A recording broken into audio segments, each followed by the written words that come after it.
If you enjoy listening to Career Conversations, why not become a member of the Royal College of Physicians of Edinburgh? Our membership provides you with access to the RCPE educational portal, the live evening medical updates, and you have options to view the symposia both in person or online. If you would like to learn more about this, please go to the Royal College of Physicians of Edinburgh website.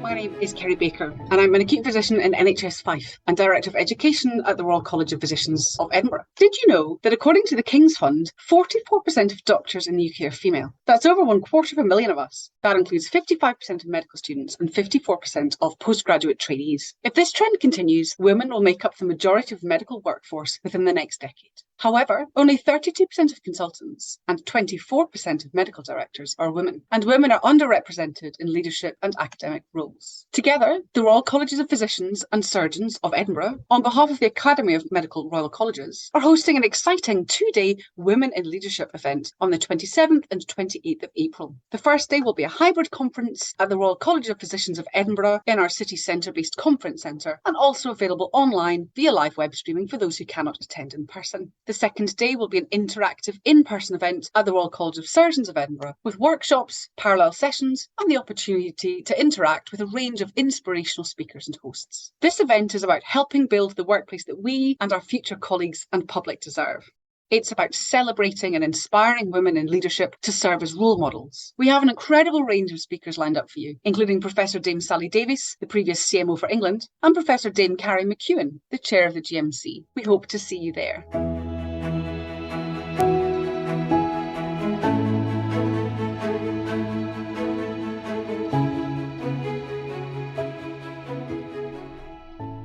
Hello everyone and welcome to another episode of Career Conversations brought to you by the Royal College of Physicians of Edinburgh Trainee and Members Committee. My name's Dr Marilena Giannoudi and I am a member of the T&MC. Today I'm delighted to be joined by Dr Jessica Morgan, who is a Chief Registrar at Bradford Teaching Hospitals. So Jess, welcome.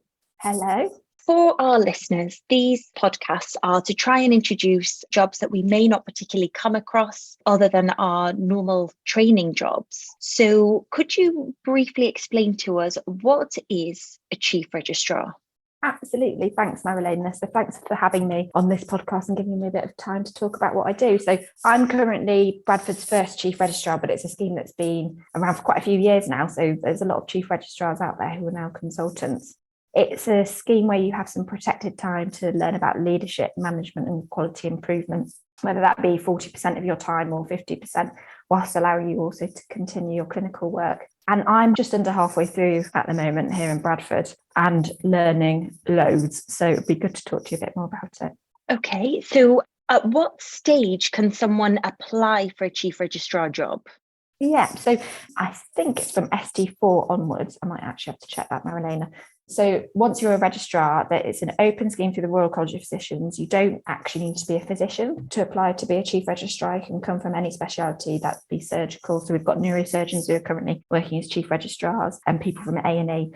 And once you're in your registrar training programme, you can apply and through the Royal College of Physicians. And they also put you through extra training through the Royal College about leadership management and quality improvement. So you get some training, but also some exposure to leadership and management within your local hospital. And what does that training comprise of? Is it like a PG cert or is it training days? What kind of things do you get to learn about and how do you learn about them? Yeah, so you have 10 training days through the Royal College of Physicians. Some of them are remote and some of them are in person. And you're also directed to other quality improvement modules and training to learn more about quality improvement. So you don't have a sort of formal qualification at the end of it, but there are opportunities to obviously extend your learning and training and the time and space to do it through the scheme. Okay. And you mentioned that your on-calls could be either 40 or 50%. Is that something that you choose or is it something that comes with each job as you apply? So it's between your trust and yourself to decide really about whether you want to do 60% clinical or 50% clinical. And then your on-calls often reflect that. So you tend to do either 50 or 60% on-calls. I personally opted for 50% clinical and 50% non-clinical because as I was the first chief reg here, I thought it might take a bit more time to establish the role and to give myself a bit more time and breathing space in order to be able to understand it and try and get the most out of it. Right, okay. So Jess, do you mind just talking us through what a typical non-clinical day would look like for you? Yeah, of course I can, Marilena. So the first thing is you have a bit more autonomy in your day. There's no sort of necessarily scheduled, that we're all very used to fitting into. So, ward round, clinic time, that sort of thing. You have a lot more time and control over how your day's set out. But if I give you a typical day of being the chief registrar, I'm often in work for the normal time, and I try to do as much as I can in person and at work, although obviously there is the option and flexibility to work remotely, and that's obviously a lot easier these days. But I've found that actually being present at your workplace makes it a lot easier, because conversations in person and all those ad hoc conversations that you have in Costa actually have a lot of added value. So I'll come to work. I often have a lot of meetings and a lot of emails, which is a new phenomenon. I think it's something that you probably have to do a lot of as a consultant, but you don't have maybe as much exposure to as a registrar. And I'll often have meetings with various people around the trust, whether that's the quality team or other junior doctors or clinical staff, and talking about the project which I'm currently engaged with. And then I spend a lot of time just sort of going around the wards, finding out information, speaking to people and trying to move the project that I'm doing forwards. Also, I often spend some time either doing some learning and modules as well, or doing chief registrar training days, which we have. So it's really varied, and you can get involved in all sorts, whether that's education, quality, junior doctors' rotas, wellbeing. There's so many options, and it's a very open scheme, and it's deliberately that way so that you can get as much out of it as you want.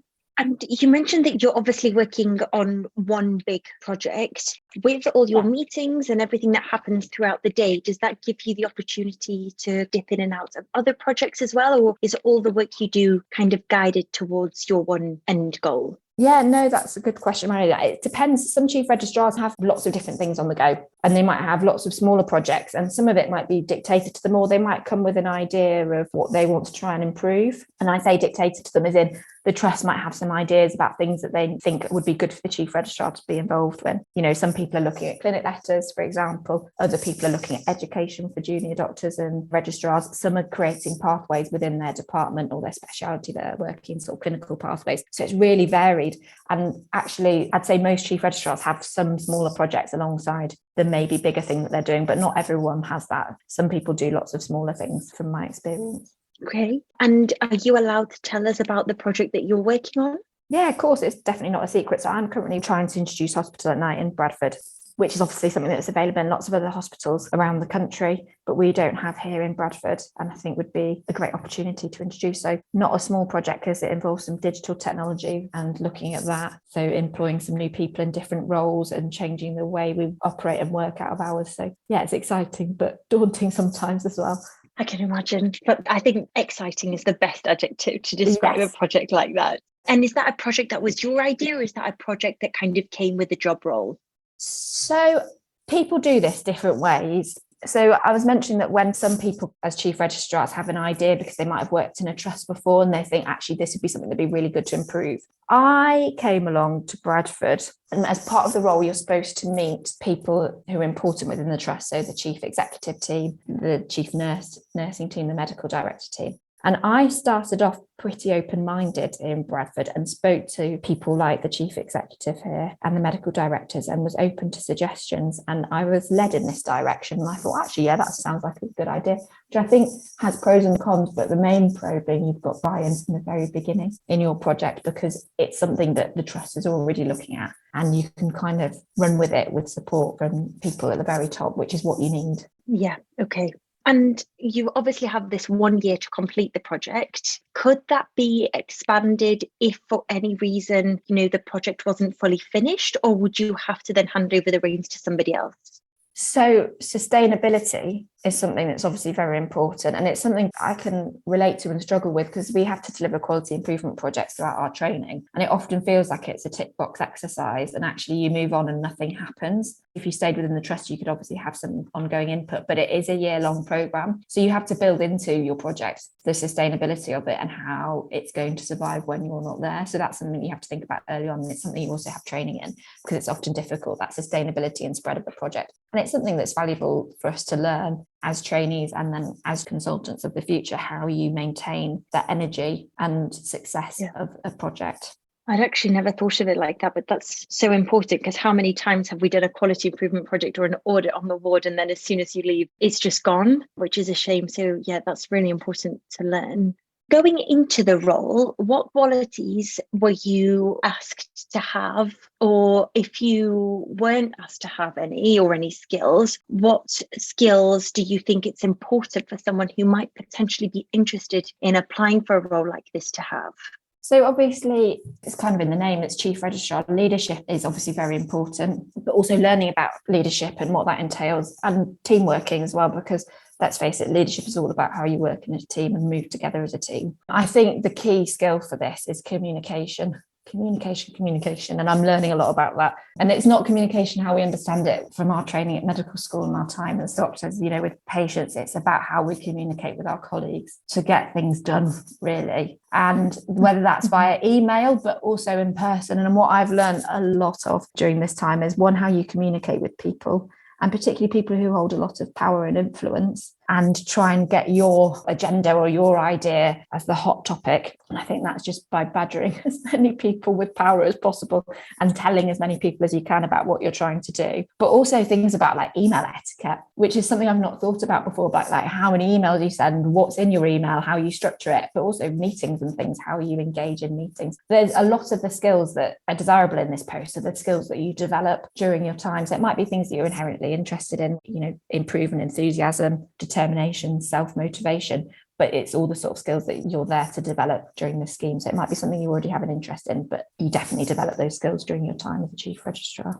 And Jess, why did you apply for the job? Did you feel that, you wanted to learn about this? Was it a good time to maybe take a bit of a step back from training? What was your main motivation for doing so?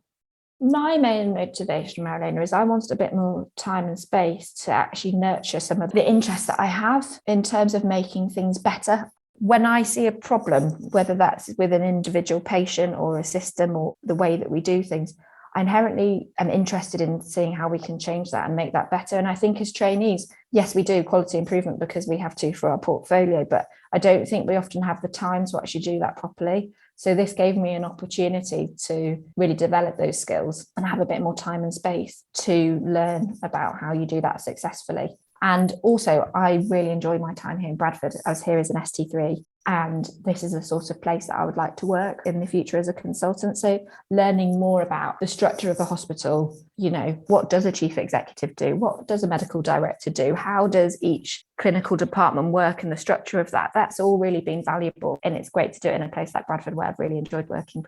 Obviously, you're only about 6 months in, so the answer to this question may change, but what has been your biggest learning point, take-home message so far? I've actually, Marilena, been making myself a list as I go along, because there's so much that you learn every day that I've tried to capture that so I can use that moving forward as a trainee, but also then in my future career. I think my main thing that I've taken from this, and I've already mentioned before, is about being present and here in person and reactive to ideas that you're given, because there's some days when I've come to work and I've thought as a chief reg and it feels like things have stagnated a little bit, and then by the end of the day I'll have had 20 different interactions which have really reignited the enthusiasm and the passion for what I'm doing and the projects that I'm involved in. And it's very much by being here and open-minded and reactive to ideas that have been proposed that results in that. So I think listening and trying to absorb what's the opportunities that are presented to you and being present are probably the main things that I've learned so far. But it's a constant learning process and very different to the sort of learning that we're used to clinically in medicine. And for any of our listeners that might potentially be interested in applying for a job like this, what would your advice be?